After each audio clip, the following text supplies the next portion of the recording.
On est en 1990, je pense fin 1990, chez lui, je, je suppose dans mon souvenir, il me semble dans mon souvenir, rue d'Auteuil. Je suis en train de terminer le tournage d'une série pour France 2 qui s'appelle Les Aventures de la Liberté et qui est une histoire des intellectuels français depuis l'affaire Dreyfus. C'est une série ambitieuse de plusieurs heures. Elle est destinée à faire 4 heures, je pense, pour la télévision, ce qui à l'époque, déjà à l'époque, est beaucoup. Et c'est une série qui se veut aussi exhaustive que possible, enfin voilà, qui veut raconter cette histoire à la fois par ses grands massifs, les noms les plus éclatants, les plus célèbres, et puis par l'idée de passer aussi par des noms moins connus du très grand public, Pierre Klossowski ou Michel Léris ou Pierre Naville y ont autant de place que Jean-Paul Sartre ou Albert Camus, par exemple, hein. Il y a des passeurs comme Alexandre Kojève ou comme, je ne sais plus, Bernard Groothuizen, qui ont une vraie importance aussi dans ce paysage. Et le projet initial était de m'arrêter à la mort de Sartre. L'idée de départ était celle-là. Pour moi, l'unité temporelle, c'était Affaire Dreyfus, mort de Sartre. Et plus j'avançais dans cette histoire, plus j'avançais dans ces tournages, ces interviews, mais pas seulement, des interviews qui m'ont mené qui m'ont mené en Allemagne, où j'essayais de retrouver l'écho des pas des intellectuels anti-nazis de l'époque. C'est un tournage qui m'a mené, je ne sais pas, à Gori, dans la ville natale de Staline. Enfin, peu importe. Plus j'avançais, et plus s'imposait à moi l'idée qu'il y avait un absent dans toute cette histoire telle que je la racontais. Un absent auquel on ne pensait guère quand on disait intellectuel, encore moins histoire des intellectuels et encore moins histoire des intellectuels français, et que cet absent c'était Lévinas. On y pensait guère parce que intellectuel, bon, ça suppose un rapport avec l'affairement, avec les affaires de la cité, avec la mise en œuvre et au rouet de l'histoire de la loi ou de sa sainteté, pour reprendre son vocabulaire. Et c'est pas son sujet. Lévinas c'est quand même l'auteur du logion selon lequel la loi est plus sainte que l'événement. Donc c'est vrai qu'on y pense. Son nom ne vient pas immédiatement quand on entreprend une histoire des événementialités en tant qu'elles sont liées à l'aventure de l'esprit. Français, on est en 1990 à une époque où l'idée qu'il soit un grand philosophe français n'est pas encore aussi bien admise qu'elle l'est aujourd'hui. Il y a encore une grande partie de l'opinion, y compris éclairée, voire savante, qui le voit comme un philosophe juif, pas comme le continuateur de Bergson ou d'Heidegger, l'égal de Sartre, etc. Donc,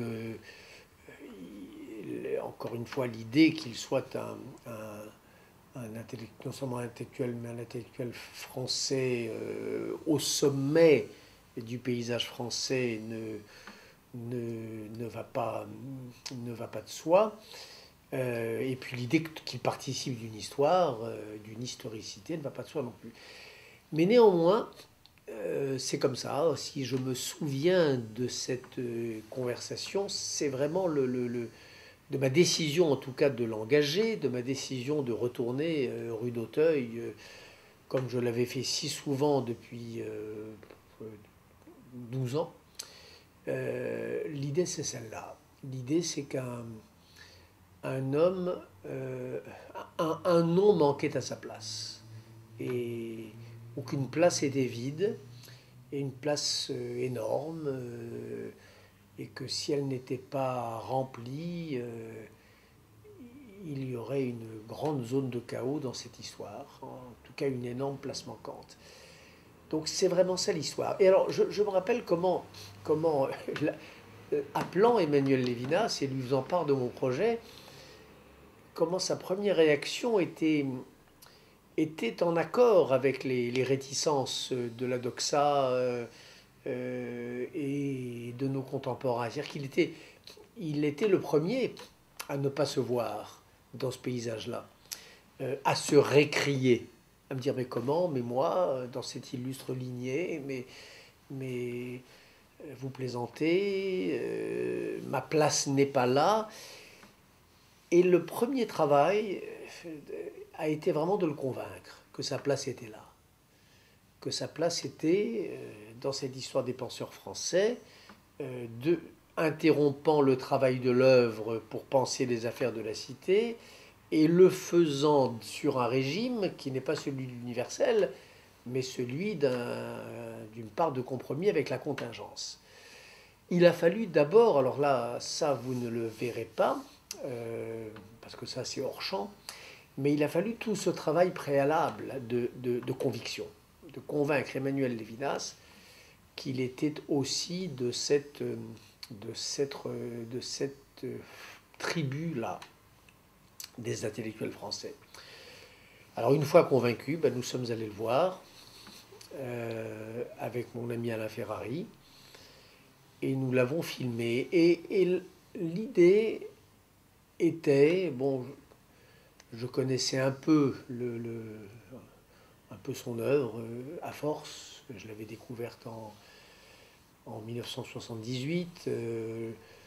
Je connaissais pas trop mal le paratexte autour, tout ce qui avait pu se dire et surtout toutes les interviews qu'il avait pu donner.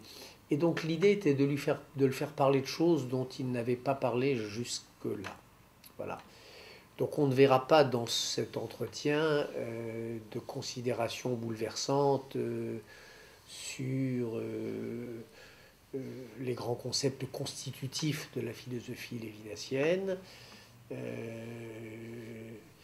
mais on y verra aborder, parfois traiter, parfois un peu plus, un peu approfondi, des thèmes inhabituels, en tout cas à l'époque, des thèmes peu usuels dans la parole lévinassienne. On va le voir parler de l'Europe, de la démocratie, d'événements politiques à l'époque brûlants qui venaient de se produire, la décomposition du communisme, les événements les événements tragiques qui venaient de secouer la Chine, pas encore post-communiste.